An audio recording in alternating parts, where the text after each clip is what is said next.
I couldn't decide whether or not I'd just been thrown straight into a soap opera or a Greek tragedy. Because the twists and turns of this whole situation had left me with whiplash, and then some. All of this was so sudden. So unexpected, in fact, that it left me feeling like I'd just been sucker punched. But in a good way, if that was even possible. I maintained my composure throughout the whole offer, my features not once shifting, because there was nothing really to shift. This was one of the great perks of the armor. This was one of those instances where the armor's stunting of about half of all human emotive abilities was coming in handy, as it allowed me to play a pretty mean poker face, even if what was underneath the inch or so of helmet was an outright look of dumb confusion, mixed with a dazed bewilderment that left my mouth hanging agape. So, let me get this straight, I began, raising a single finger as I did so. You're offering me a position, one that hasn't been offered in literal eons, just because I happen to have completed some arbitrary trial that I wasn't aware even existed. Correct, the owl replied crisply. Indeed, it was not my nor the library's intent to offer you such a time-honored and storied role.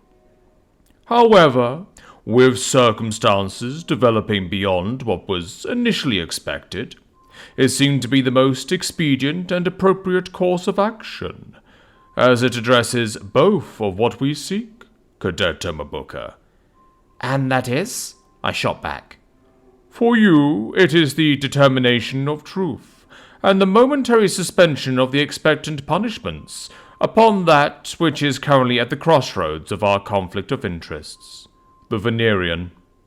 For the library, it is the reclamation of lost knowledge, by the hands of an independent party that may act beyond the confines of the treaty and the library's own rules, allowing the library to circumvent those limitations, and opening up an opportunity to regain what would otherwise be definitely lost.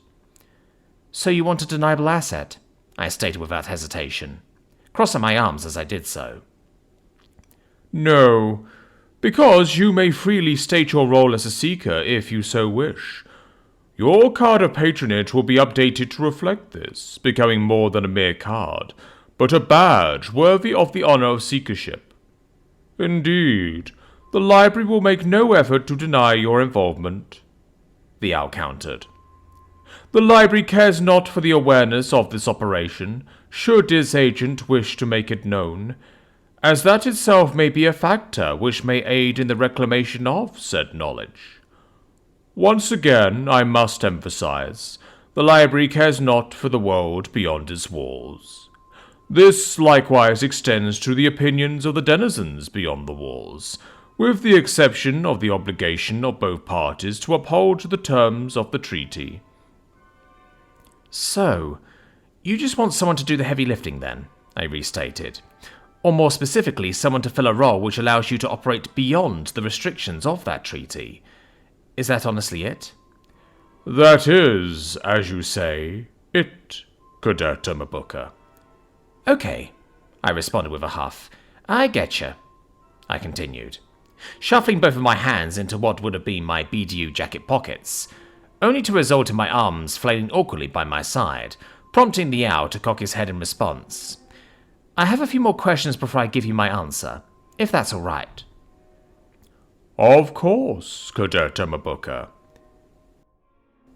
I would be lying if I were to say there wasn't a part of me, deep down, that wanted to leap at this opportunity without question. But that part of me was driven by tales of fantastical worlds, born out of the excitable mind of a young girl obsessed with fantasy. And whilst that girl was still there, she'd been tempered.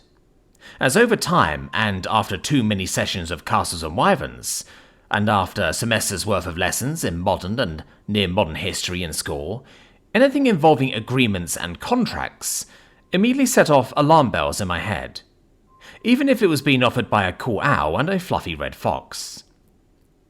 Because if there's one thing I'd learned about the Nexus so far, it's that this realm of magic and sorcery tended to view contracts and agreements in the same way the extrasolar corpos did at the height of their corruption, as free real estate for esoteric legalese that's designed to trap, ensnare, and benefit only the contract holder. And whilst the extrasolar wars had dealt a stunning blow to that culture centuries ago, leaving that final chapter of corporate exploitation firmly in the past, it was clear that the Nexus, just like the magical realms of castles and wyverns, seemed to be obsessed with keeping the tradition alive. So to set the record straight, what exactly are the terms here? For me to bring back the knowledge of exactly what was lost, and in return you keep your hands off of the Venerian until I can do so? Correct. But how exactly do you plan to enforce this? Through a system of regular check-ins. Weekly check-ins will be required to report on the progress made. These check-ins will be compelled and enforced by the implementation of a spell bound through magical oath that will bind the Venerian to the agreements of seekership and will intertwine his fate with that of the success, failure, or abandonment of your seeker's quest. This includes the fulfillment of these regular visits. Define compelled, and define intertwining his fate. I shot back plainly. The former is a spell which will compel the will of the bound to commit to the agreed terms. The latter is a spell that binds one's fate, in effect, accomplishing much of the same. As the momentary suspension of the Venerian's otherwise assured fate will be annulled, thus compelling him to submit to the fate awaiting him within the walls of the library.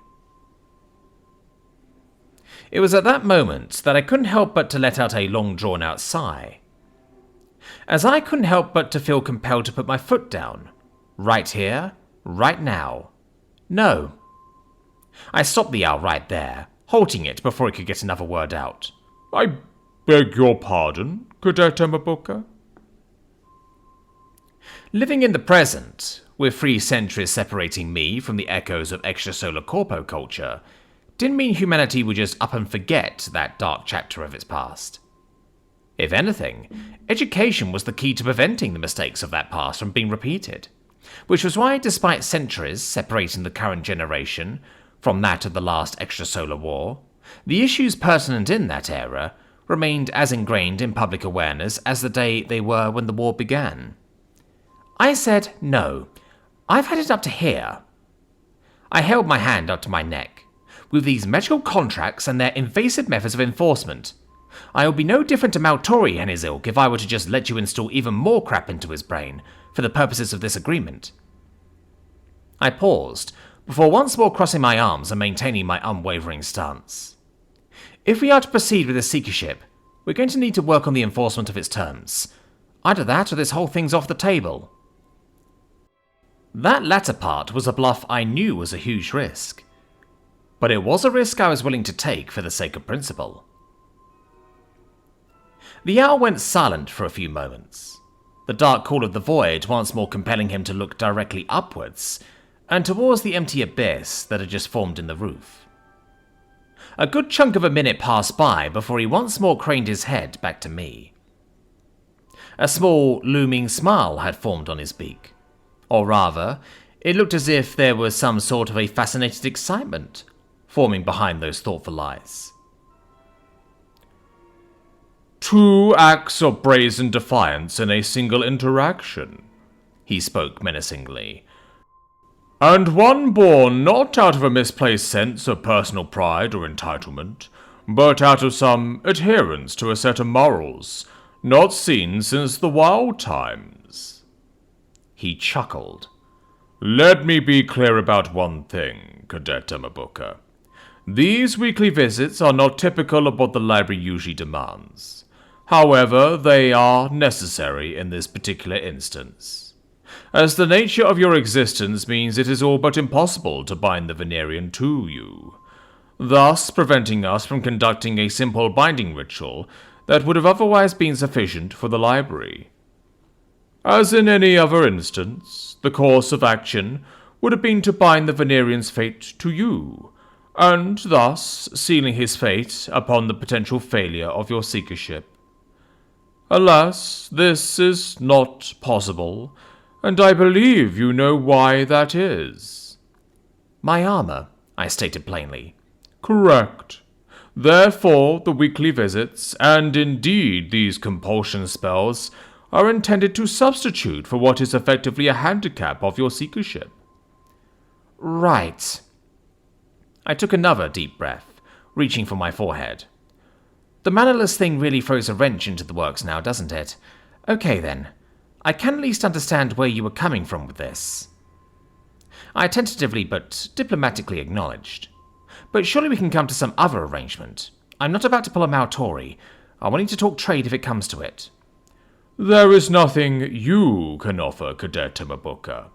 And not because of your inability to do so, but rather the fact that anything you offer will ultimately mean nothing in this context. As what the library desires is assurance, a sort of collateral that is meant to act as an incentive to ensure that this dependent party, this Venerian, follows through with their end of the agreement. You offering anything means nothing to the Venerian. The owl glanced harshly at Eleanor as he spoke. Isn't that right, Venerian?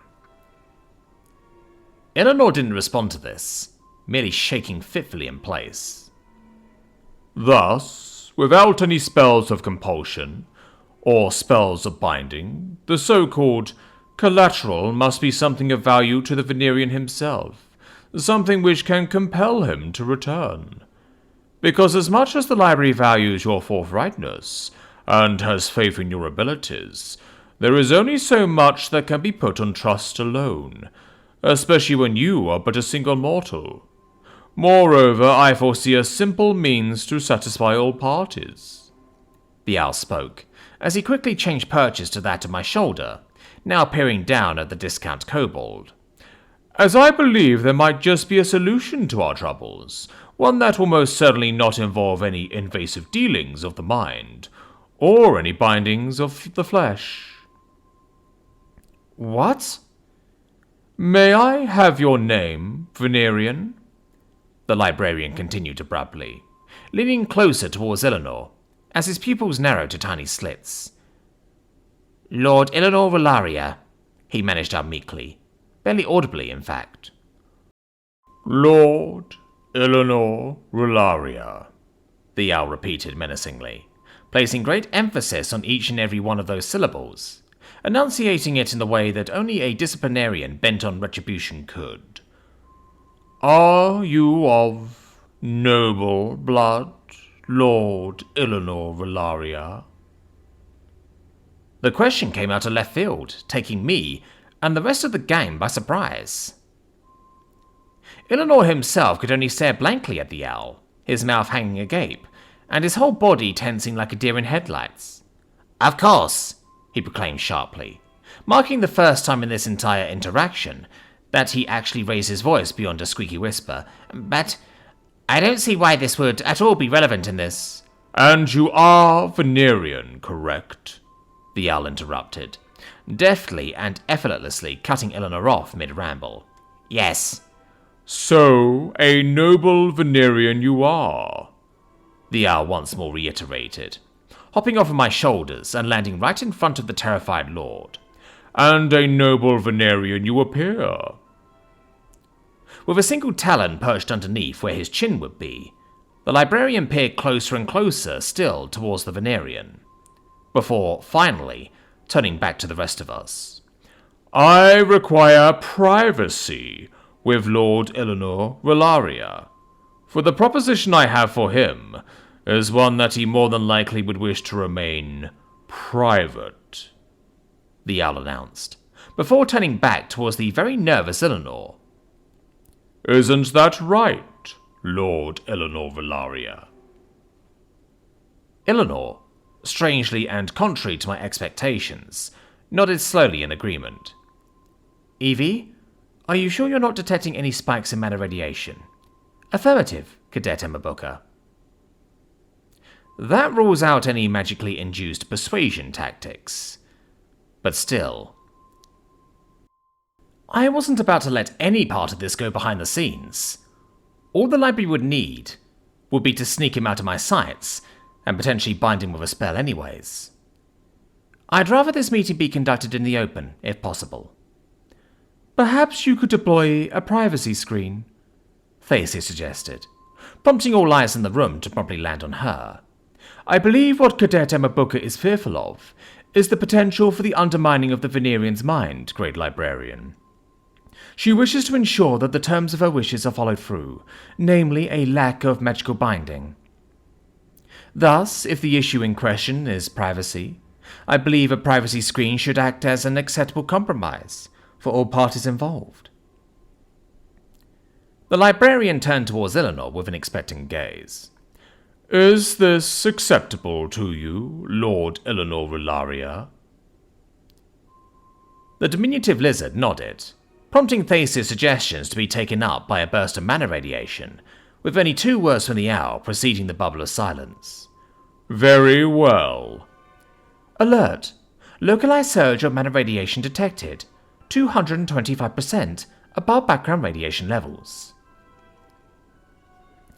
The next few minutes flew by surprisingly quickly. The interactions between the owl and Eleanor were seemingly tense, with Eleanor constantly pointing to a brooch on his noble attire.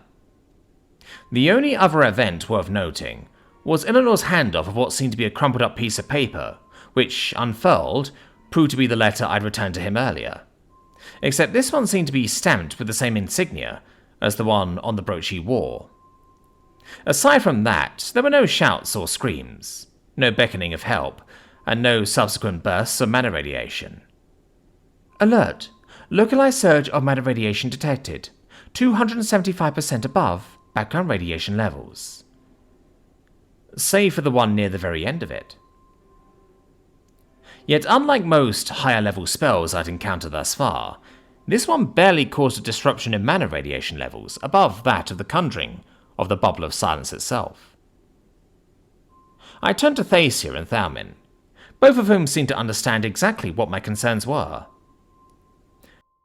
There was indeed a disruption in the mana stream, Zemma. However, the disruption I felt cannot account for anything that would be required of a spell of binding or compulsion, Thacia acknowledged. Indeed it is, the owl openly acknowledged, the privacy screen having come down just as Thacia finished addressing my concerns. You have nothing to fret over, Cadet Emabuka. Lord Eleanor Rellaria and I have come to an agreement, one which the library deems sufficient to ensure his compliance to these weekly visits. Eleanor sheepishly nodded in reply, reaching a hand up to scratch both of his cheeks, which seemed to finally have some colour returning to it. I immediately turned to address Eleanor, circumventing the owl entirely. Eleanor, what exactly did you... Can we just get on with it, New Realmer? I haven't the energy nor the compulsion to spend any more time in this stuffy room than I need to, he responded sharply. So you're fine with this agreement? I reiterated, because I don't want to move forward if...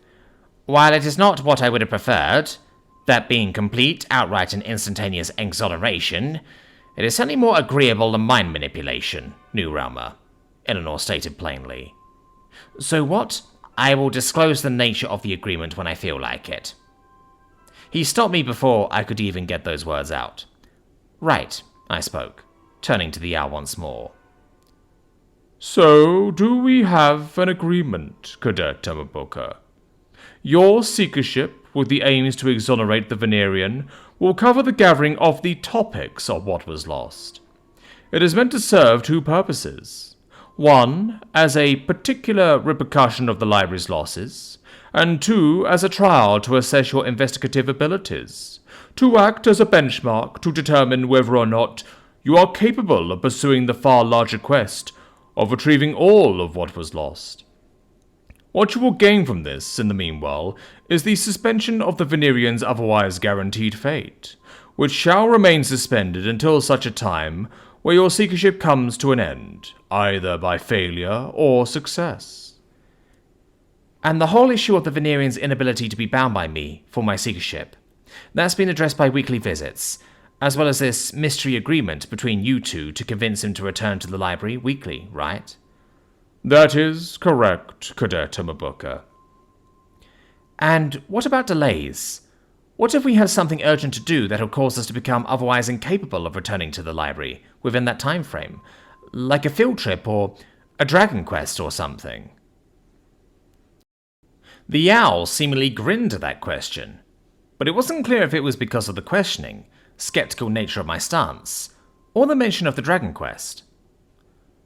Deferrals may be requested as is necessary. The library is not unreasonable.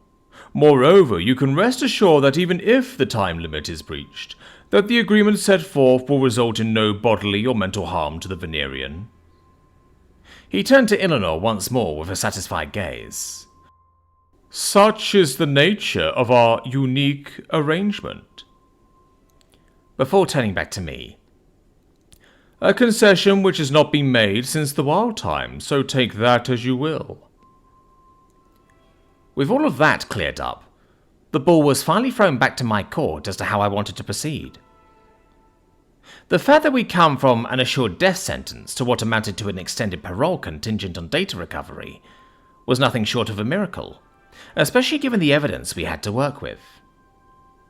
Moreover, the fact that it wasn't just contingent on incriminating Maltori meant we had more room to work with, as we now had 2 avenues of attack by which to approach this whole mess.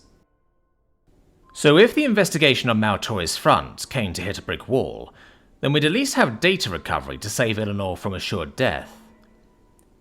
More than that though, it wasn't like this quest wasn't without its benefits to my overarching mission. Data gathering, intelligence sorting, and scouting was always one of the key goals of this mission. Whilst I already had a checklist and a guideline that was definitely useful, this whole questline effectively gave me a laundry list of self-admitted vital intelligence that the Nexus themselves want hidden away from me. In a weird convoluted way, I just struck an uncorked data mine, as the topics I needed to find were presumably the very topics that I would have needed to look for anyways when it came to vital Nexian intel. It was more work for me, of course, but that's what I signed up for, so I couldn't really complain. I accept, I announced dryly. This prompted the room to once more shudder, except this time it wasn't so much an aggressive vibration, but one that was measured, consistent, and strangest of all, resonant in the noises it made. Several things began manifesting all at once with a flurry of mana radiation warnings, starting off with the various quilts and tapestries in the open attic above, unfurling and unrolling. Some of them doing so by some unseen ethereal force, some by the aid of foxes that jumped, leaped, and scurried from corner to corner. Soon enough, we found ourselves standing right in the middle of a room that had just been elevated from a quaint Woodlands hotel lobby to a quaint Woodlands hotel lobby with celebratory decorations, but in a good way. As what it lacked in flash or flare, it made up for in heart, with each of the painstakingly woven tapestries being hung at odd angles, and to varying degrees of success, but done so with care and attention that felt honest and genuine, rather than the cold perfection that normally came with the library's otherwise constant changes in set dressing. Each of the unfurled tapestries depicted what seemed to be scenes of great battles and quests in what appeared to be individually tailored murals of various adventurers, their faces and names etched on the top right of the tapestries. What's more, what sounded like tavern music began playing in the background, as lutes, guitars, and other various string, percussion, and woodwind instruments echoed throughout the room, all played by a whole gaggle of foxes that coordinated in ways I couldn't have ever imagined was possible, each of them performing carefully coordinated movements that made up for a lack of opposable thumbs and dexterous hands. It was in the midst of all of this that Buddy, who had been absent since the proposition of my seekership, finally returned with something in his maw. Something that he now offered to me with excited eyes. With a small urging from the owl, I grabbed it gently, unfurling the rolled-up quilted fabric to reveal a series of letters that formed my name, and what seemed to be an unfinished reproduction of my helmet at the top right-hand corner. Stitched up in what I could only describe as a chibi version of it, tilted at an angle, with one eye seemingly larger than the other, giving it a goofy but endearing expression. I did what I could in the time I had, Emma, Buddy yapped out excitedly, jumping up and down with a series of 4 clacks, as each one of his clawed paws hit the ground in rapid succession. This is... I could barely form the words, as Buddy continued looking up at me with an expectant, excited gaze. This is incredible, Buddy. I love it. The fox went wild at my affirmations, giggling, cackling, laying on his back, before rolling from side to side from one support beam to another. Several more foxes soon arrived to take the fabric away, as they lifted it up high and above my head, and began hanging it from 2 of the taller support beams, giving the impression that this whole celebration was for me. Cadet Emma Booker, the owl announced pridefully, enunciating my name in a way that was almost the exact opposite of the way he'd regarded Eleanor's a while ago. The library is humbled to ratify your entry into the ranks of the Seekership. Whilst this celebration may seem quaint compared to what the library has become, it has remained unchanged since the induction of the last Seeker eons ago.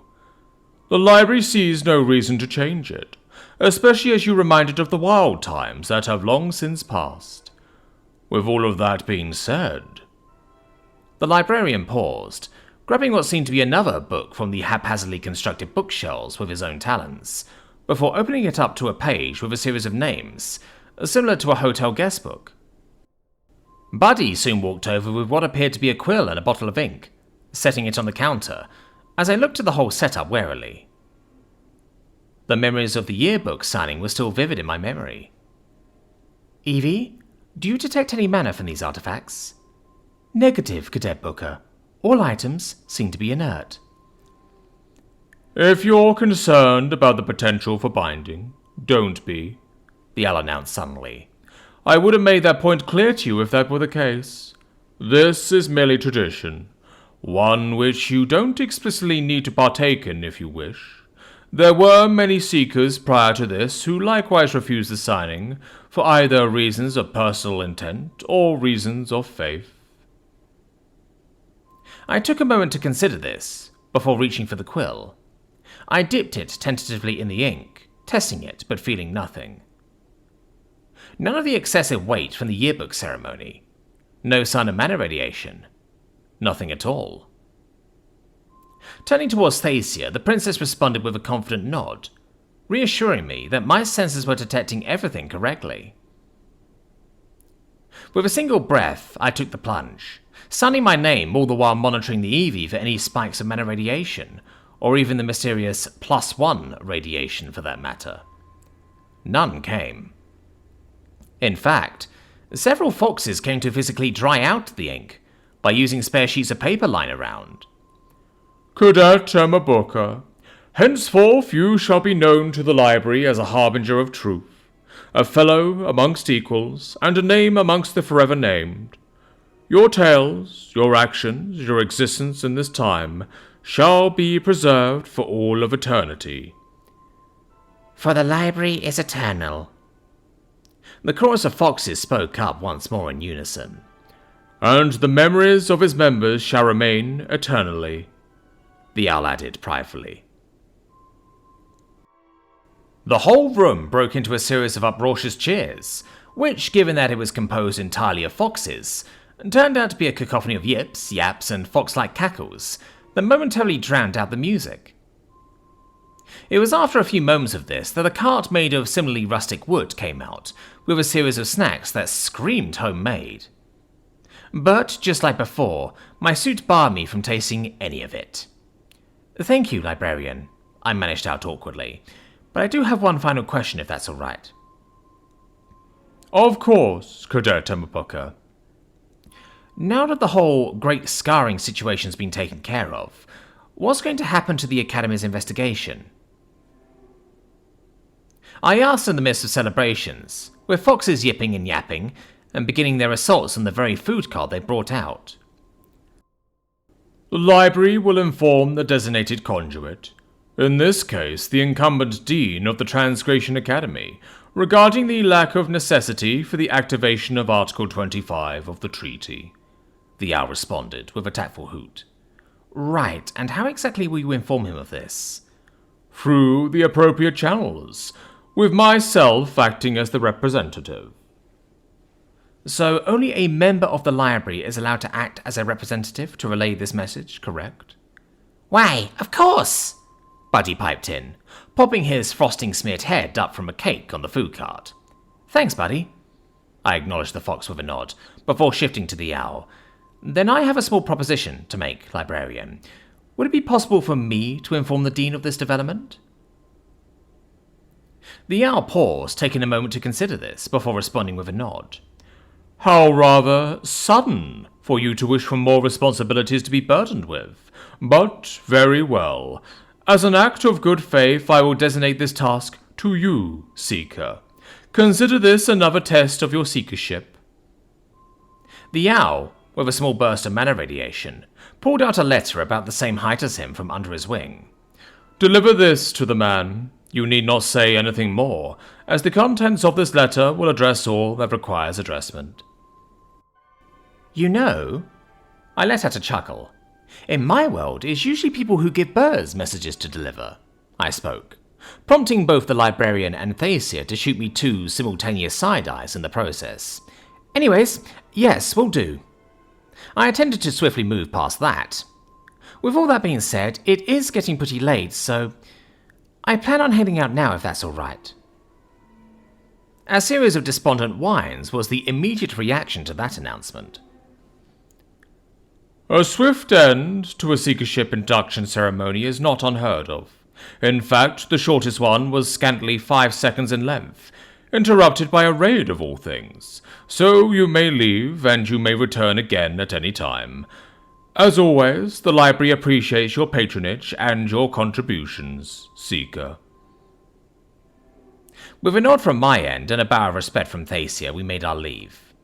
However, right before we left through that front door, Thalmin promptly turned towards me. So what's our plan of attack with this investigation? I prefer to at least recoup for a bit before we jump onto our next quest. But honestly, our best bet would be Maltori's office. That drone had issues getting there, sure. But after I head out to recover the drones that survived, and with a bit more planning, I'm sure we can get into that Sanctum of Evil. That's our first lead. Our second is Apprentice Lariel. Beyond that, there's always Vanavan we can squeeze for information. The Dean, who I'm planning to meet tomorrow anyways. And heck, a whole lot of places that I probably don't even know about yet. Suffice it to say, there's a lot out there to search for. So don't worry. I know we'll be able to pull it off.